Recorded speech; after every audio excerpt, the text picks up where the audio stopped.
Hello friends, मैं हूँ आज आपके साथ doctor Sujata Mittal YouTube channel family care speciality centre new Delhi से।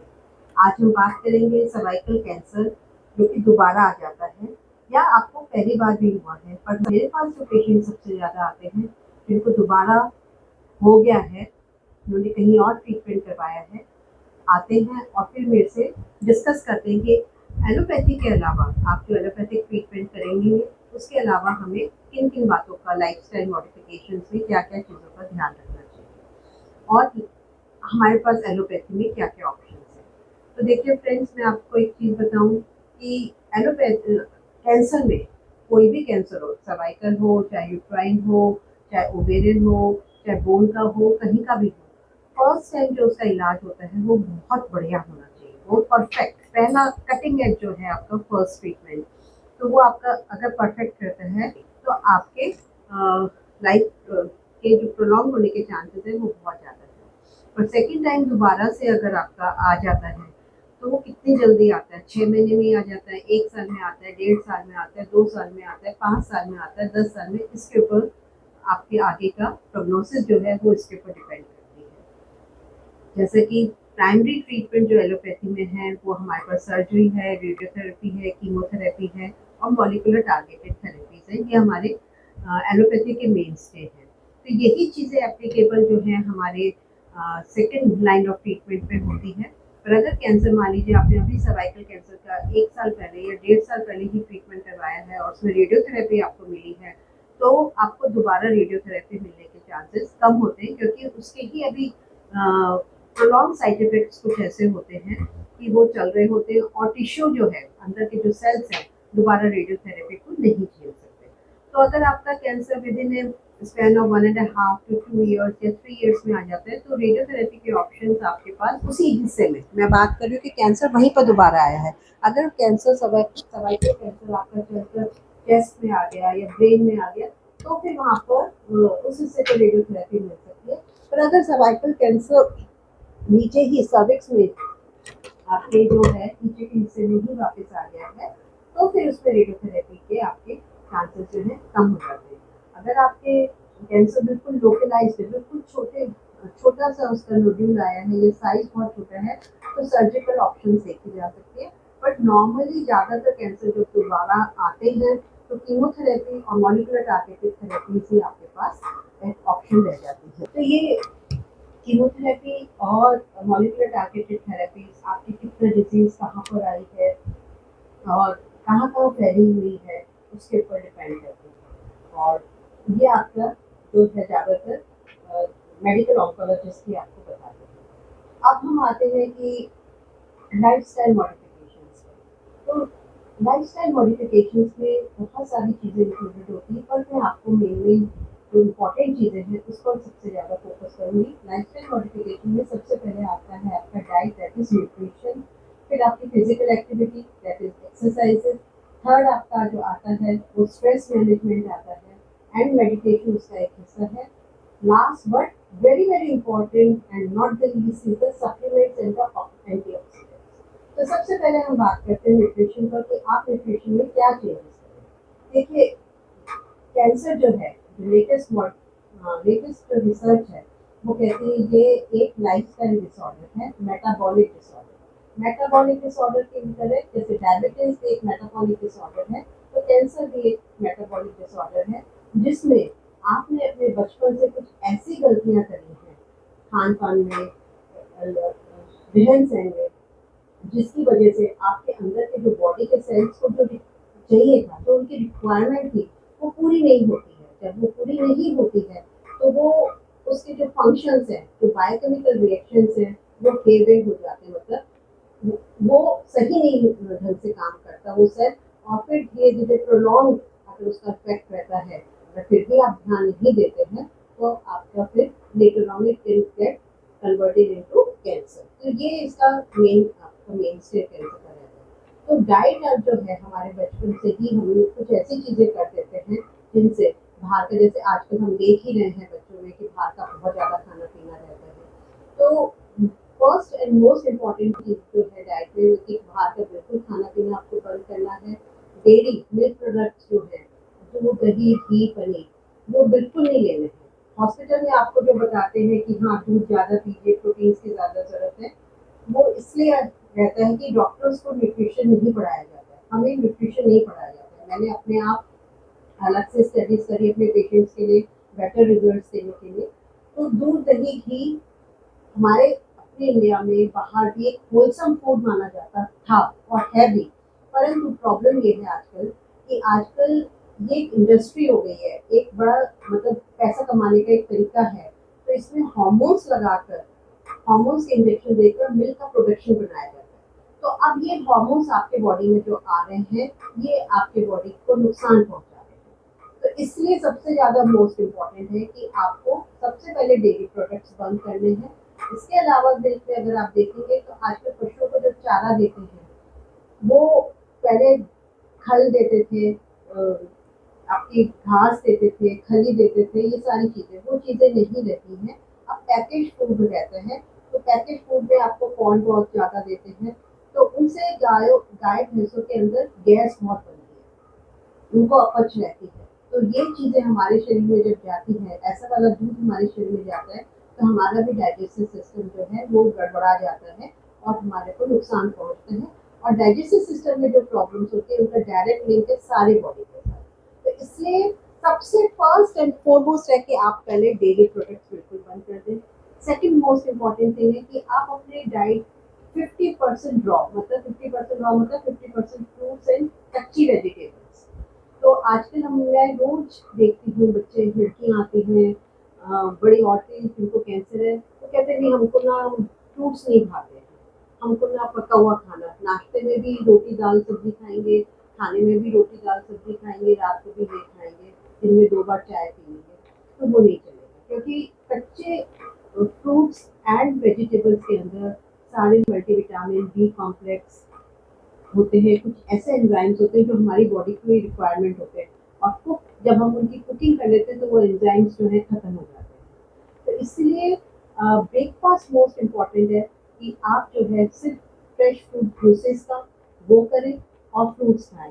या आजकल हम एक ग्रीन जूस बताते हैं जिसमें mixture of vegetables and fruits होता है, और एक स्मूदी बताते हैं, वो भी फ्रूट के साथ इतने ग्रीन लीफी वेजिटेबल्स आप डाल के उसको बनाएं और उसको डेली पिए, ताकि आपके सुबह पहले बॉडी के जो न्यूट्रिएंट हैं वो डेंस न्यूट्रिएंट्स आपको मिल जाए और बॉडी की रिक्वायरमेंट्स मिल जाए। उसके बाद जो है आप अपना नाश्ता कर सकते हैं। पर हर चीज़ में हम ये बताते हैं कि आप अगर दाल बनाते हैं तो उसमें सब्जियां ज़्यादा डालें, रोटी के आटे के अंदर जो है आप जो है काट काट कर सब्जियां हैं, ये ग्रीन लीफी वेजिटेबल्स हैं वो डालें। दूसरा आप इम्पोर्टेंस देते हैं कि आप ऑर्गेनिक चीज़ें लें। बहुत सारी चीज़ें हैं जिन पर आजकल बिल्कुल ध्यान नहीं दिया जाता, पर वो हमारे लिए कार्सिनोजेनिक है। जैसे सारे मसाले पिसे हुए बाजार से मंगवाए जाते हैं, पुराने टाइम में सारे मसाले घर पे पीसे जाते थे, गेहूँ धोया जाता था, गेहूँ धोने के बाद आटा पिसवाया जाता था चक्की से, चक्की मतलब घर पर ही चक्की होती थी। तो वो तो मैं आपको नहीं कह रही, पर गेहूँ आप धो कर, क्योंकि जो गेहूँ बाजार में आता है उसके अंदर ये लोग उसमें कीड़ा ना पड़े तो पेस्टिसाइड्स, फंगिसाइड्स ये सब डाल के रखते हैं, क्योंकि स्टोर्स में से रहते हैं। वो वाला गेहूँ आप डायरेक्टली पिसवा के लेते हो, ये डायरेक्ट आटा पिसा हुआ रहता है, तो उनमें भी आपके जो है प्रिजर्वेटिव रहते हैं ताकि लंबे टाइम तक चले। तो बाहर का आटा, बाहर के पिसे हुए मसाले बिल्कुल बंद कर दें और अपना नेचुरल जीवन शैली जो पुराने टाइम में जैसे करते आ रहे थे उसके ऊपर थोड़ा सा करें। देखिए मेहनत तो आपको करनी पड़ेगी अपने शरीर के लिए। अब प्रॉब्लम आई है तो उसको सॉर्ट आउट करना है, उसको रिजॉल्व करना है, तो ये सारे काम आपको करने पड़ेंगे, मेड भी रखनी पड़ेगी और घर वालों को भी उनके साथ लगना पड़ेगा। देन सेकेंड आता है कि एक्टिविटी, फिजिकल एक्टिविटी। तो एक सिंपल सा कैंसर का फंडा है कि और पार्ट ऑफ द ट्रीटमेंट है कि cancer cells they die in excess of oxygen. तो अभी आज के टाइम में हम बच्चों को भी देखते हैं कि घर में बैठ के टीवी देख रहे हैं या मोबाइल पर काम कर रहे हैं, सारे ये सबको पता है ये मेजर प्रॉब्लम है। तो कैंसर में आप कितना भी ट्रीटमेंट करवा लें, पर अगर आपकी फिजिकल एक्टिविटी नहीं है तो आपके रिजल्ट्स अच्छे नहीं आएंगे। तो फिजिकल एक्टिविटी आपका होना बहुत जरूरी है। अगर आपसे खुद से नहीं होती है तो आप फिजियोथेरेपिस्ट को बुलाएं और इसको कंटिन्यूसली करें। इसके लिए जैसे बाहर एक पार्ट ऑफ द ट्रीटमेंट है ओजोन थेरेपी देते हैं, वो भी एक्स्ट्रा ऑक्सीजन प्रोवाइड करते हैं। HBOT हाइपरबेरिक ऑक्सीजन थेरेपी, वो भी एक्स्ट्रा ऑक्सीजन प्रोवाइड करते हैं। ये सब तो ले, पर अगर आपको ब्लड सर्कुलेशन बढ़ाना है, कैंसर इवन आप जब कीमोथेरेपी ले रहे होते हैं, तो कीमोथेरेपी प्रीवियसली ट्रीटेड पेशेंट्स, मतलब जिनको पहले रेडियोथेरेपी या कीमोथेरेपी मिल चुकी है और वहाँ पर कैंसर फिर दोबारा आ गया, तो वहाँ पर उसकी ब्लड सप्लाई बहुत कम हो जाती है। तो ब्लड सप्लाई जब कम हो जाती है, तो अगर आप दोबारा कीमोथेरेपी ले रहे हैं क्योंकि आपको दोबारा कैंसर आ गया, तो कैसे पहुंचेगी? तो ब्लड सप्लाई को इंक्रीज करने के लिए आपके मसल्स को एक्टिव होना पड़ेगा, मसल्स का काम करना पड़ेगा। तो इसलिए आपके फिजिकल एक्टिविटी, अगर और कुछ नहीं है तो वॉकिंग आप है, वॉकिंग आप जरूर रखना है। और डीप ब्रीदिंग एक्सरसाइजेज, अनुलोम विलोम प्राणायाम अपना किसी एक्सपर्ट के साथ मतलब सीखे। थर्ड इम्पॉर्टेंट बात आती है stress management and meditation. Cancer का एक मेन रीजन जो है वो ये पाया गया है कि आजकल का इंसान जो है बहुत स्ट्रेस है, वो कोप अप नहीं कर पाता है आजकल की लाइफ के कारण। तो फ्रेंड्स, मैं आपको एक चीज बताना चाहती हूँ, आपका स्ट्रेस आप कोप अप नहीं कर पा रहे हो, आप उसका कारण भी आप है और उसका सॉल्यूशन भी आप है। तो आज बहुत सारे टूल्स हैं, मेडिटेशन उनमें से एक टूल है। बहुत सारी संस्थाएं हैं जैसे श्री श्री रविशंकर की, सदगुरु की, इन सब की संस्थाएं ऑनलाइन आप लोगों को मेडिटेशन जो है और स्ट्रेस मैनेजमेंट की थेरेपी। मेडिटेशन मेरा पर्सनल एक्सपीरियंस है कि एक ऐसी चीज है जिसमें आप अंदर तक अपने जाएंगे तो आपको सारी चीजों के आंसर मिल जाएंगे। आपको अकेले घर में एक स्पेस निकालनी है अपने लिए, जहाँ बैठ के सोचे और अपने के अंदर क्या चल रहा है, मैंने क्या किया है लाइफ में, क्या खाया है, क्या पिया है, मेरे रिलेशनशिप्स कैसे हैं, मेरे काम, जब मैं किसी से मिल कोई गलत हो जाता तो मेरा बिहेवियर क्या था, क्योंकि ये मैंने अपने साथ देखा, तो इसलिए मैं आपको बता रही हूँ। इसके अलावा तो बहुत सारे एस्पेक्ट हैं, हम क्यों आए हैं, हमारा पर्पस क्या है लाइफ का, तो ये सारी चीजें जो है आपके आंसर्स मिलेंगे। आप धीरे धीरे काम होते जाएंगे और वो ज़रूरी है, क्योंकि अगर आप हमेशा एग्रेसिव और परेशान रहेंगे, कोई थॉट मेरे को कैंसर क्यों हुआ, मैं ठीक होंगी कि नहीं होंगी, अगर ये थॉट्स आपके चलते रहेंगे तो एक स्पेशल टाइप के हार्मोन्स बनते हैं हमारे बॉडी के अंदर जो कि कैंसर को आगे बढ़ाते हैं। तो stress management and meditation are very important. Then हम आते हैं last but not the least आपके सप्लीमेंट्स एंड एंटीऑक्सीडेंट्स। तो उसके बारे में मैं आपको एक बात क्लियर बता देती हूँ कि हमारी पढ़ाई में एलोपैथी में इसका ज़्यादा रोल नहीं माना गया, पर मैंने आगे की कई पढ़ाई इंटीग्रेटिव ऑन्कोलॉजी, फंक्शनल मेडिसिन सारे किए हैं और मैंने देखा है कि मेरे पेशेंट्स एज कम्पेयर टू दूसरे पेशेंट्स, क्योंकि मेरे पास लास्ट स्टेज के पेशेंट या जिनको कैंसर दोबारा हो गया है वो आते हैं, तो मुझे पता चलता है, तो मेरे रिजल्ट्स काफ़ी बेटर हैं। तो मैं अपने सारे पेशेंट्स को डाइट मॉडिफिकेशन बताती हूँ, उनको विटामिन B12 D3 की टेस्टिंग करवाती हूँ, उनकी डेफिशिएंसीज को पूरा करती हूँ। विटामिन B12 और D3 अगर आपके कम आ रहे तो इसका मतलब बाकी के मल्टीविटामिन एंड बी कॉम्प्लेक्स भी आपके बॉडी में कम है, तो उनके सप्लीमेंट्स में उनको देती हूँ। एंटीऑक्सीडेंट्स देते हैं जिससे कि फ्री रेडिकल्स जो रहते हैं उनको टैकल करने में मदद मिलती है। और इसके अलावा मैं कुछ स्पेशल थेरेपीज देती हूँ, जैसे कि high dose IV vitamin C है, ओजोन थेरेपी है, लेयर्स थेरेपी है। ये सारी थेरेपीज जो है वो बहुत अच्छा काम करती है, specially high dose IV vitamin C and आपका ओजोन थेरेपी। ये सारी जो है आपके कैंसर सेल्स को मारने में मदद करती हैं। कीमोथेरेपी, रेडियोथेरेपी और सर्जरी के कारण जो साइड इफेक्ट्स हो रहे हैं उनको बहुत कम करती है। हम अपने यहाँ सारे कैंसर पेशेंट्स को 24 to 36 आवर्स बिफोर कीमोथेरेपी जो है high dose IV vitamin C देते हैं। दैट इज, मान लीजिए आपका वेट 50 ग्राम्स है तो हम 50 ग्राम्स ऑफ विटामिन C देते हैं।